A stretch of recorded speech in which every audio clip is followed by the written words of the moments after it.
খেজুর গাছ টাছগুলো সব দেখা সুন্দর করে আর কি। সব দেখছি। এটা কি ভাইরাল চাষবা করবি? হ্যাঁ, ভাইরাল চাল চালা না ফটো তোলার বেস্ট জায়গা, বেস্ট অফ ফটোশুট।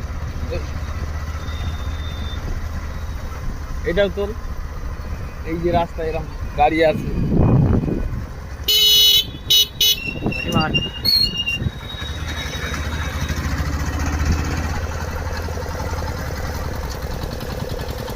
ইমোশনাল এই লোকের নিয়ে বানাবো।